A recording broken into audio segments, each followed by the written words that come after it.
Bongeka Buso, who allegedly murdered her 3 children before taking her own life, will be laid to rest with her children in Tholeni village in Dutywa. Although the motive is not known, it is believed that poverty and hunger is what drove the 38-year-old to kill her children and take her life. SABC News reporter Lwandile Mbulali is on that story for us and joins us now live from Dutywa village. Lwandile, thank you so much for your time. Please take us through what's happening there now.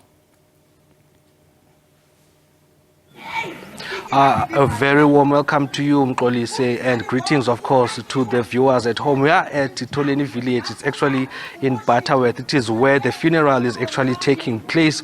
A number of people have come out to actually attend this funeral. Speaking right now is the SGB of the school where one of the children was going. School children are here. The municipality, provincial government is also here just to support this family. You will remember that this incident actually took place just a week ago on Sunday when Bongeka Buso was found at her home hanging, and in the same house her children were also found.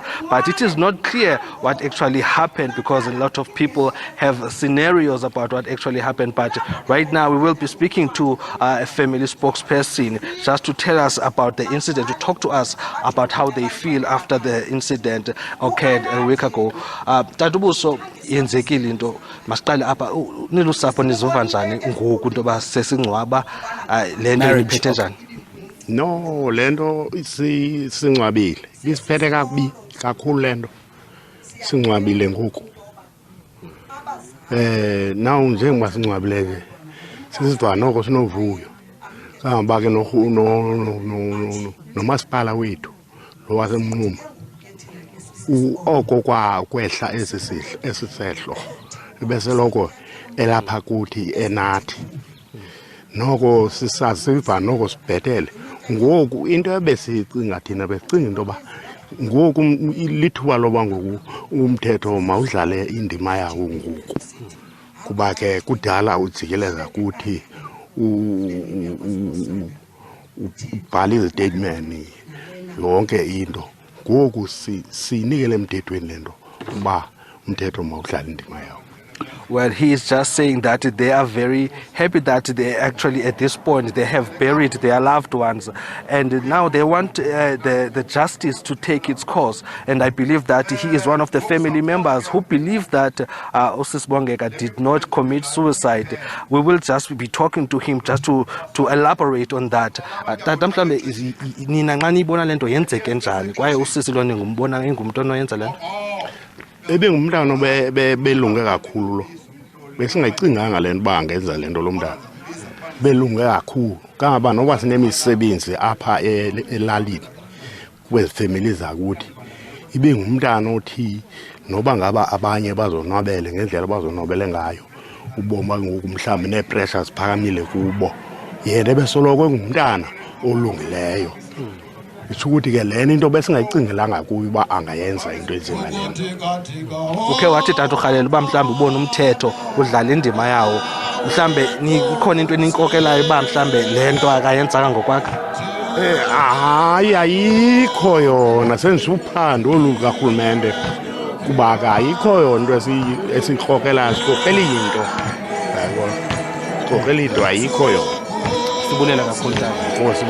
Well, he's just saying that they want the government to do a thorough investigation into what actually happened here today. Happened a week ago, but they just, if government can come with a proper investigation and proper result, they can be satisfied as a family because they do not understand how this actually happened. If you can just bring Utatu Matola from Kula Development to also talk to us about this incident. Tatu Matola, this incident, broke a lot of hearts, especially the villagers, the history of this village. But this is also the second incident of this nature in the province. You will remember there was a similar incident a year ago. This must be heartbreaking, especially for people like you who fight for the children, for the rights of children. Yes, it's a very, very somber moment this morning, especially when the bodies of the deceased arrived at about 7:30 in the morning. Remember, Tholeni is the village of Mapai, the serial rapist and killer. We're coming from England, where a mother killed her 4 children. And today we're here burying this 38-year-old mom with her 3 children. But there are some speculations, because when we talk about hunger, which driven Bongeka to commit suicide, Bongeka is not here to narrate and tell us the story. We assume because of the situation, because she was alone. Remember, she has lost both parents, so she was living with her own kids.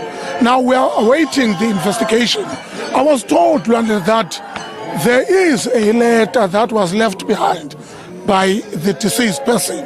Where is the letter? I don't know. Maybe the content of that letter can also give us light. But we are going to wait until that investigation unfolds and give us the results. There are a number of speculations, as you mentioned, that even the person who found the hanging was a person that she was owing money to. The issue of hunger is also being put at play. There is also the issue of the community.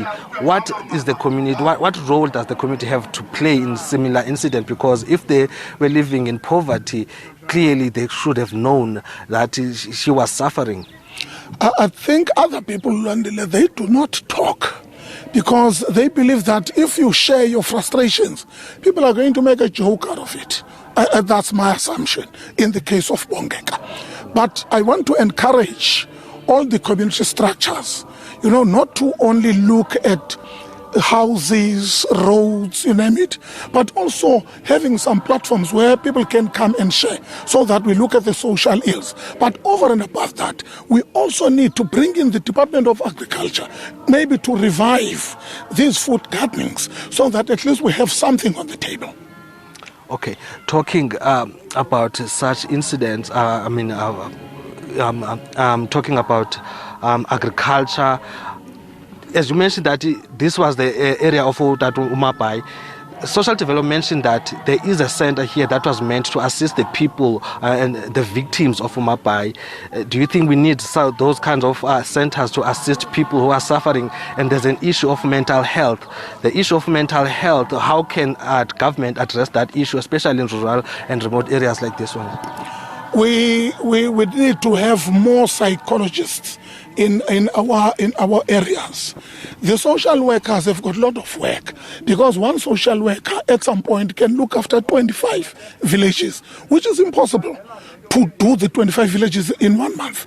But if the community structures can be functional. Now, if we talk about the project that is there, that caters for the victims of GBV, not everyone wants to be seen going into those centers. Others don't want to go there. Look, the case of a school nutrition program, which was before meant for children who have nothing at home. But those kids were not comfortable to be seen as children who come from difficult circumstances.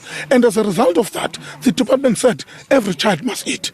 So when we talk about the center, as much as the center is there, but one would not love to go there because the moment we see you going there, you are then associated with that stigma or with GBV. Because if you were raped, if you were abused, people always attach a stigma on you.